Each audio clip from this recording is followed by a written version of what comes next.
Bem-vindos ao nosso espaço de análise. Olá! Hoje a gente vai dar uma olhada em como uma data bem específica, o 11 de setembro, aparece nos materiais recentes que analisamos. E é curioso, né? Porque a data não surge só na referência óbvia dos ataques trágicos lá nos Estados Unidos, mas também, assim, carregada de uma ironia muito particular, sabe? Ligada a eventos judiciais aqui no Brasil, envolvendo os atos de 8 de janeiro e, bom, o bolsonarismo. Exatamente. E essa dupla referência, ela nos coloca diante de uma questão central, que vai ser o foco aqui da nossa conversa hoje. Qual dessas interpretações, qual dessas ironias que o material associa ao 11 de setembro se mostra mais significativa? Ou talvez mais reveladora dentro desse contexto? Seria aquela conexão original com o extremismo islâmico e todo o impacto que teve no surgimento do que, enfim, se chamou de neoateísmo? Ou será que a ironia mais potente, ainda que talvez mais localizada, é justamente essa que acaba espelhando o extremismo nacionalista cristão que a gente viu atuar aqui no Brasil, especialmente, claro, nos eventos do 8 de janeiro e em torno do bolsonarismo, como o próprio material sugere. É um ponto que provoca, sem dúvida nenhuma. Olha, eu vou defender aqui que a leitura mais relevante, aquela que nos oferece uma chave de compreensão talvez mais profunda dos fenômenos atuais que estão descritos ali no material, é justamente essa segunda, a data como um espelho, sabe, do extremismo nacionalista cristão brasileiro. E eu, por outro lado, vou argumentar que, por mais que essa camada de ironia brasileira seja, sim, válida e interessante, o peso histórico e a significância, vamos dizer, definidora do 11 de setembro, ainda estão fundamentalmente ligados ao seu impacto global original, os ataques nos Estados Unidos, o debate sobre o extremismo islâmico e, de forma crucial mesmo, o impulso que aquilo deu ao neoateísmo. Perfeito. Então, começando a expor um pouco a minha visão, eu realmente acho que a força dessa ironia ligada ao 11 de setembro, quando a gente olha para o material que temos em mãos, está na sua capacidade quase desconcertante de refletir o extremismo cristão associado ao bolsonarismo e aos atos de 8 de janeiro. O material até menciona as brincadeiras que surgiram na época, como a coincidência do voto do ministro Fux, ou aquela ideia meio absurda de um ataque orquestrado por Trump à democracia brasileira via 1109. Mas a análise vai muito, muito além disso. O texto, ele não hesita em descrever o bolsonarismo como um movimento de caráter nacionalista cristão. E isso, veja bem, não é uma interpretação forçada. A gente viu manifestações claras disso. As rezas coletivas durante a invasão, a depredação das sedes dos três poderes, a linguagem carregada de referências religiosas usada constantemente por Bolsonaro e sua esposa, aquele cercadinho no Alvorada que muitas vezes parecia um ponto de encontro quase religioso, E o mais interessante é como o material busca um paralelo histórico para dar dimensão a isso, comparando a destruição vista em 11 de janeiro com a destruição da famosa Biblioteca de Alexandria por cristãos, lá nos primeiros séculos da Era Comum. O ponto ali é sugerir uma semelhança na motivação, um ataque a símbolos do poder estabelecido, do conhecimento, vindo de um grupo com forte identidade religiosa. Para mim, essa conexão direta com o extremismo cristão é o que torna a data 11/9 tão carregada de significado irônico, neste contexto específico que o material apresenta. Feitamente a força dessa ironia que você descreve, e o material de fato a explora de maneira bem contundente. No entanto, a minha perspectiva é que a gente não pode deixar que essa aplicação mais recente e talvez mais localizada acabe obscurecendo o impacto primordial, sabe? O marco zero que o 11 de setembro de 2001 representa. Eu defendo que a significância histórica fundamental da data continua sendo o evento original e suas ondas de choque globais. Eu estou falando dos ataques terroristas nos Estados Unidos, que mudaram completamente o cenário geopolítico, colocaram o extremismo islâmico no centro das atenções mundiais e, um ponto que o material que a gente analisou destaca bastante, deram um impulso fortíssimo ao que ficou conhecido como neoateísmo. O texto chega a dizer que o 11 de setembro foi praticamente o surgimento, ou, no mínimo, criou o clima propício para esse movimento, Aquela crítica mais assertiva, mais pública da religião personificada por figuras como o Richard Dawkins e o Sam Harris.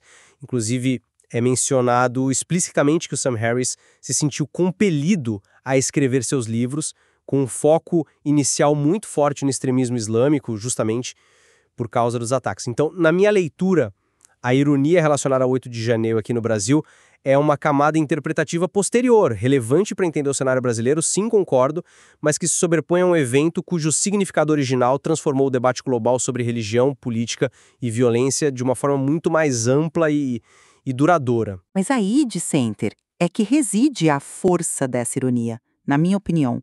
É justamente nesse contraste, nessa justaposição, que o material nos convida a fazer que a análise ganha profundidade. Pense bem, uma data que se tornou um símbolo global, quase um sinônimo para o extremismo de matriz islâmica, agora serve de marcador temporal para eventos cruciais ligados ao que o próprio texto identifica como extremismo cristão no Brasil. O material parece sugerir que essa ironia é talvez mais incômoda e por isso menos verbalizada, justamente pela dificuldade em criticar abertamente o cristianismo num país onde ele é majoritário e profundamente enraizado na cultura, né? A análise que lemos sobre o 8 de janeiro não mede palavras. Descreve a ação como obra de nacionalistas cristãos, de pessoas de fé. E acho muito importante como o texto faz questão de desmontar aquela narrativa simplista das velhinhas com a Bíblia, trazendo os dados apresentados pelo ministro Alexandre de Moraes, que indicam uma maioria de jovens entre os condenados e muitos idosos absolvidos ou cumprindo pena em casa. Ou seja, não estamos falando de uma crítica genérica à religião, mas de uma análise que aponta o dedo para a natureza religiosa específica e, segundo o texto, extremista daquele movimento. Nesse cenário, usar o 1109 como referência temporal para decisões judiciais sobre o 8 de janeiro não é só uma coincidência de calendário, torna-se um marcador irônico dessa realidade complexa e, francamente, preocupante. Concordo que a justaposição existe e é, sem dúvida, provocativa. A ironia está lá, claro. Minha ressalva é sobre qual significado é o mais fundamental quando a gente pensa no 11 de setembro como um marco histórico. O evento de 2001 foi um tipo muito específico de acontecimento. Um ataque terrorista coordenado, de escala transnacional, com consequências globais imediatas e de longo prazo que ainda sentimos. A chamada guerra ao terror, reconfigurações geopolíticas enormes e, como eu já mencionei e o material enfatiza desde o início da sua análise sobre a data, a consolidação do neo-ateísmo como uma voz influente no debate público, criticando a religião de forma geral, mas com um foco inicial muito claro no Islã. 8 de janeiro no Brasil, por mais grave e inaceitável que seja, e reconhecendo a conexão com o extremismo cristão que o material descreve, pertence, assim, a uma categoria diferente de evento. Foi um ataque às instituições democráticas nacionais com repercussões principalmente internas, ainda que, claro, tenha gerado preocupação internacional.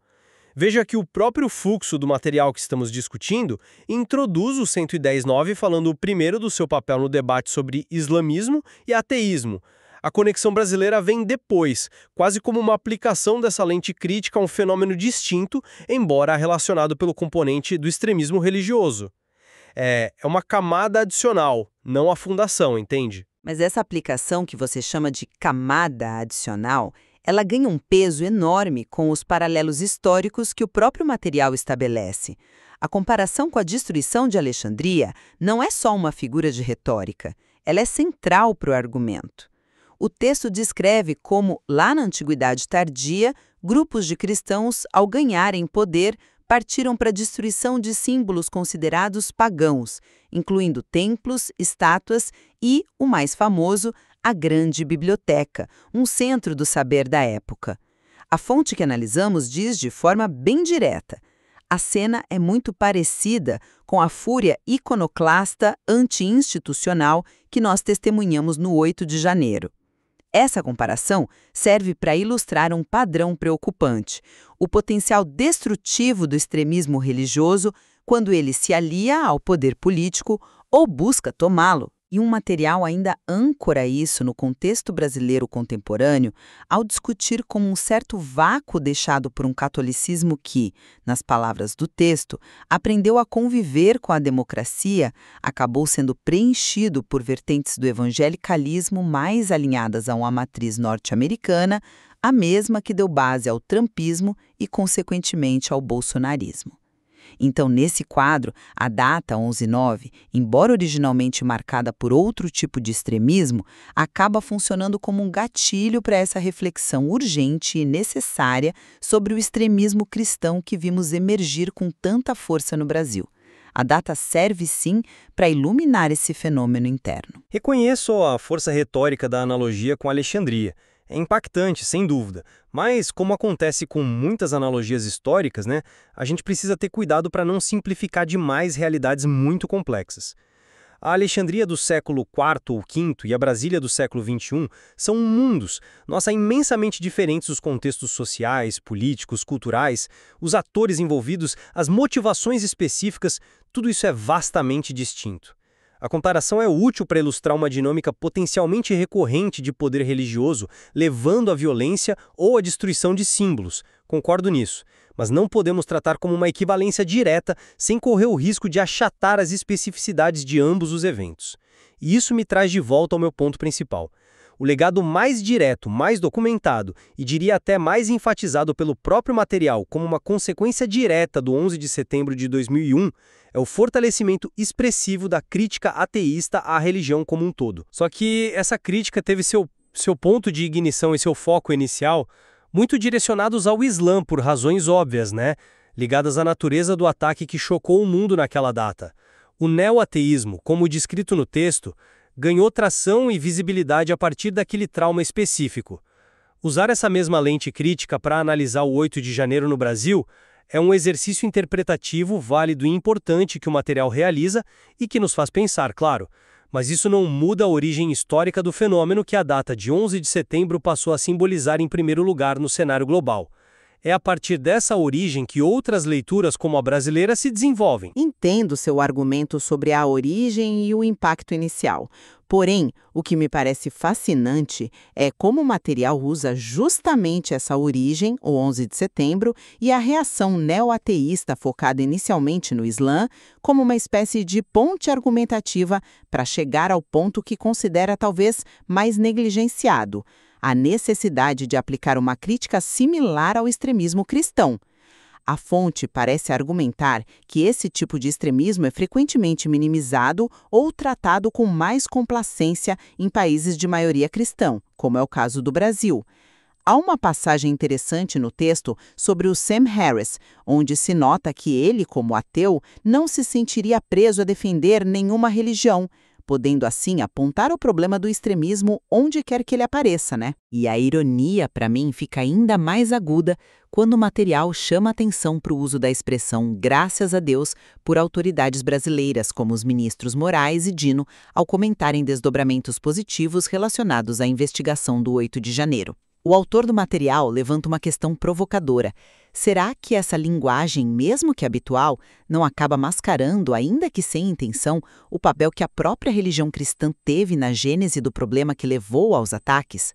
A pergunta que fica no ar é: chegamos a esse ponto por causa de Deus? Nesse sentido, a data 11/9, dentro dessa análise específica, serve menos para nos lembrar do evento de 2001 e do extremismo islâmico e mais para nos forçar a encarar o extremismo doméstico de raiz cristã que culminou no 8 de janeiro. A data se torna um pretexto para essa autoanálise. Concordo plenamente que o material faz essa extensão da crítica de forma muito eficaz e contundente, aplicando-a ao contexto do cristianismo no Brasil. É uma análise relevante e necessária, que utiliza a ferramenta crítica que ganhou força pós-2001. Mas, insisto, a origem dessa intensificação da crítica no debate público recente, tal como o material apresenta, está inegavelmente atrelada ao 11 de setembro de 2001 e ao choque causado pelo extremismo islâmico naquele momento. Foi aquele evento catalisador que deu ao neo-ateísmo a plataforma, a urgência e a audiência que o caracterizaram no início do século XXI. Figuras como Harris e Dawkins tiveram um impacto inicial enorme justamente porque estavam respondendo a um evento que abalou o mundo ocidental. E o foco inicial recaiu sobre a religião dos perpetradores, por motivos óbvios. A aplicação posterior dessa mesma crítica ao cenário brasileiro é uma derivação importante, uma evolução do argumento que o material explora bem, mostrando como o fenômeno do extremismo religioso não é exclusivo de uma única fé. Ela se constrói sobre o significado original da data, mas não o apaga nem o substitui como marco primário que redefiniu o debate global sobre religião, violência e secularismo. A conexão original de 2001 é a fundação. A ironia brasileira, por mais significativa que seja em seu próprio contexto, é uma estrutura construída sobre essa base. Resumindo minha posição, então, eu reafirmo que, olhando especificamente através das lentes da análise que temos em mãos, a data 11 de setembro ganha uma ressonância irônica, especialmente poderosa aqui no Brasil. Ela funciona como um espelho incômodo, que nos obriga a confrontar o fenômeno do extremismo nacionalista cristão não como algo menor ou incomparável, mas como uma força com um potencial destrutivo análogo a outros extremismos religiosos, incluindo aquele que marcou tragicamente a data em sua origem global. A comparação feita no texto com a destruição de Alexandria e a crítica direta ao papel de certas vertentes do evangelicalismo nesse processo são, na minha visão, elementos centrais que dão profundidade e urgência a essa leitura contextualizada da ironia da data. E do meu lado, sintetizando o meu argumento, eu mantenho que, embora essa aplicação irônica da data ao cenário brasileiro e a crítica incisiva ao extremismo cristão sejam pontos extremamente válidos, instigantes e bem desenvolvidos pelo material, a significância primordial, o peso histórico e o reconhecimento global do 11 de setembro continuam fundamentalmente ligados aos eventos originais de 2001, os ataques nos Estados Unidos, a consequente centralidade do extremismo islâmico no debate sobre segurança internacional e, de forma muito marcante, o impulso que isso deu ao neo-ateísmo e à crítica secular da religião em geral. Essa conexão original, que moldou políticas, guerras e debates intelectuais em escala mundial, permanece sendo a base sobre a qual a ironia brasileira, por mais pertinente e reveladora que seja para entendermos o Brasil atual, se edifica como uma camada interpretativa adicional e mais recente. Fica bastante claro, né, ao final desta troca, que estamos diante da complexidade que sempre envolve a interpretação de símbolos e eventos históricos marcantes. Uma mesma data, como o 11 de setembro, pode, de fato, carregar múltiplos estratos de significado, evocar ironias distintas e servir como ponto de partida para análises muito diferentes, dependendo do contexto específico, do recorte temporal e, claro, do foco que o analista escolhe adotar. Exatamente. E talvez a grande contribuição da análise que emerge do material que a gente discutiu seja justamente essa, nos convidar a uma reflexão mais sofisticada sobre as diversas formas como o extremismo religioso pode se manifestar, independentemente da tradição religiosa específica, e sobre a importância crucial de examinarmos criticamente suas raízes ideológicas, suas expressões políticas e suas consequências sociais, tanto em escala global quanto em contextos nacionais específicos como o brasileiro. Fica evidente que há muito mais a desvendar e discutir sobre essa complexa e por vezes perigosa interação entre fé, poder e violência a partir das provocações que o material nos deixou.